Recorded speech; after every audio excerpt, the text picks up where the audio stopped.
What do we have here? We got a Ruike box. Some people say Ruike, R-U-I-K-E. Supposedly that's how they say it. But I like Ruike because there's already a Ruike knife that is a company that makes knives. So why do we want two Ruikes? I think Ruike and Ruike is fine. This one is Yellohamma, not Yellowhammer. A lot of people say Yellowhammer. I say Yellohamma because it sounds cooler. That's the reason I say that differently than maybe some people do. The Yellohamma is, this is the H1. This is one of the coolest knives, man. Definitely one of the coolest knives I own for sure. Contoured titanium. This very interesting backspacer that sticks out the back. Kind of this high-tech looking clip way up on the top edge. Nice curvy frame. Pretty good air goes on it.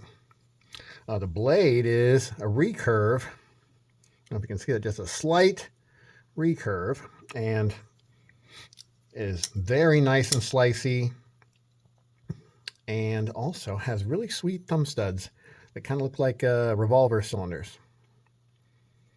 Now, they're a little sharp on the edge at first. I took these off and radiused the edges just a little bit because they were a little bit too sharp.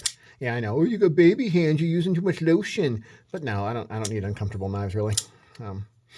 It's just a great knife, man. The thumb stud opening is great. Oopsie. Shit. We'll edit that out.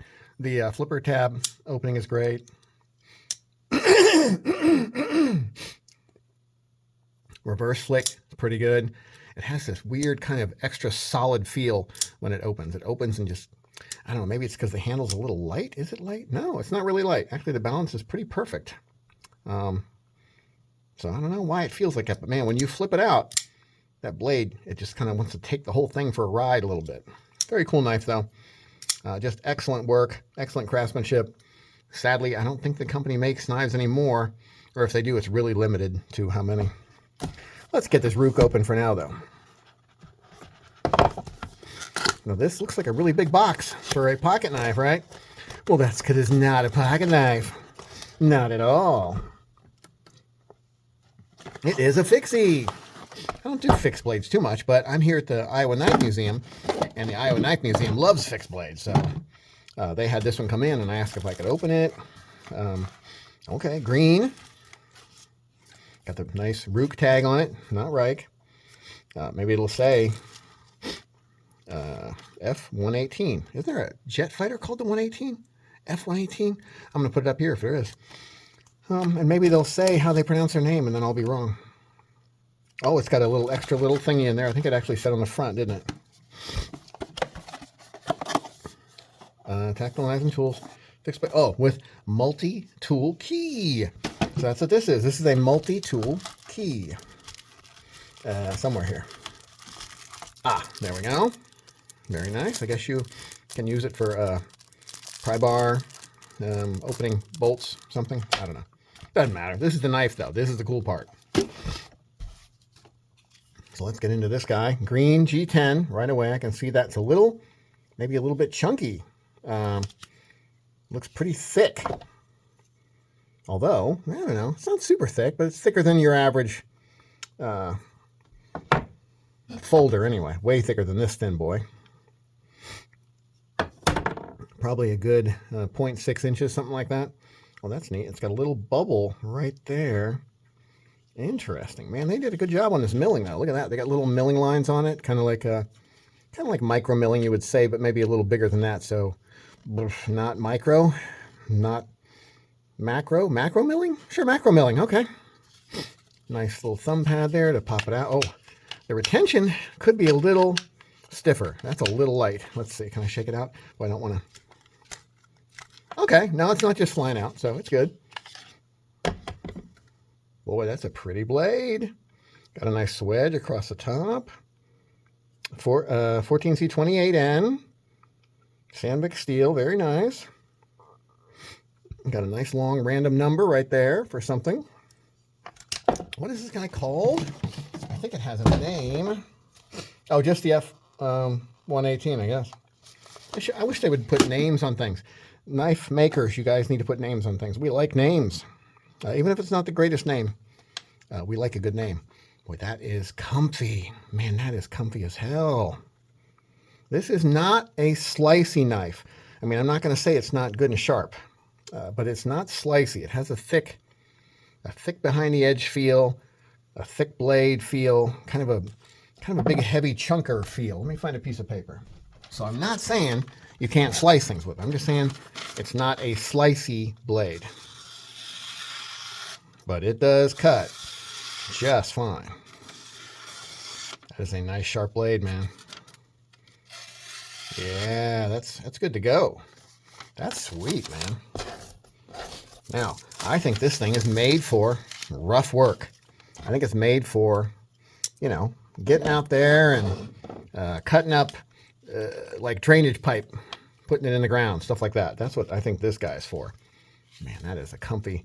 That little bit right there, that little finger choil area right there is really comfy. That really locks you in really good without really making it too locked in feeling on the rest of your hand.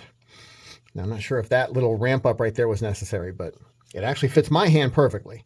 Now, if your hand was a little smaller, maybe not, or if it was a little bigger, you might be, if you had some XXL hands, you might be stuck out here with your pinky on top of that bit there. But for me, this is feeling perfect. Really good. Now, what do you use this bit for right here? This little hole through the guard. I don't know. This could be for a lanyard. This one, I don't know. But it looks nice. It looks cool. Sharpening choil could have been a little higher up. I say that like every day pretty much. So nothing new there. But man, that is a nice, sharp, sticky sharp blade. Pretty high flat grind. Probably 90% of the way up the blade there is flat grind. Not too billboarded. Just kind of the typical way Ruike is. Now I'm sure you can take off these scales. It looks like they just have T8s or T8, maybe T10s holding them on. You could do some paracord wrap if you wanted to instead. Lighten it up some because it is a little, maybe a tiny bit tail heavy, but not much, man. I would say it's 95% balanced well. So not bad at all. Now, is it a little heavy? Maybe a tiny bit on the heavy side for a knife this size, but that's a thick ass blade. So they've definitely lightened it up inside here. I'm sure this is skeletonized inside. I'm pretty impressed with it.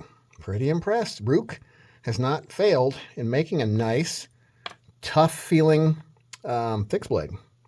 Now, as long as they didn't mess up and maybe put skeletonizing right around this screw. Let's take it apart just to make sure. Is it T8s? Because man, that would make me sad if I recommended this thing, because I'm on the verge of saying, I recommend this thing. It's really nice. But then if I recommend it and someone buys it and then they use it for something rough and it turns out this has been skeletonized right around here and the freaking thing breaks off right there, I'd feel like a dick, Let's get this guy apart and try not to scratch it because it ain't mine. It does belong to the Iowa Knife Museum. Oh, that's great. Look at that. Perfectly done. They left this area nice and strong. They even have like looks like a screwed in little collar area with the threading. That's real smart, man. That's well done. The holes are there in between in the fattest part. That's great. Really well done. I am pretty impressed. So, yeah, I'm going to go ahead and say this is a winner from Ruike. A really nice fixed blade. Really tough, well made, nice, looks like a tumbled finish maybe. Yeah, stone washed. 14C28N is going to do pretty well in avoiding rust. Some of these makers are making knives like these out of D2, which is a great steel, but I don't think it's for heavy duty outdoor use because for a couple reasons. One, it can be a little chippy sometimes. And then another reason is it rusts. If you're supposed to use this thing outdoors doing, rough things and getting it dirty and wet, you don't want D2 for that. That's not what that's for. 14C28N is a great steel for that. I think it's great. I think it's a great knife. The Ruike, what the hell was it? F118.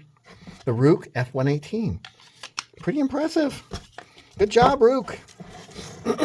I ain't mad at you. grab a 118, an F118. If you want a nice, solid fixed blade for not a huge amount of money, I think it was $65 or $69, something like that.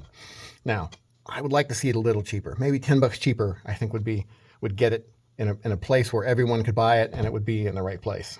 But it is what it is. I think it's 70 bucks, something like that. But it's a good knife, and I'm saying it's probably worth the 70 if that's what you're looking for. Have a nice day.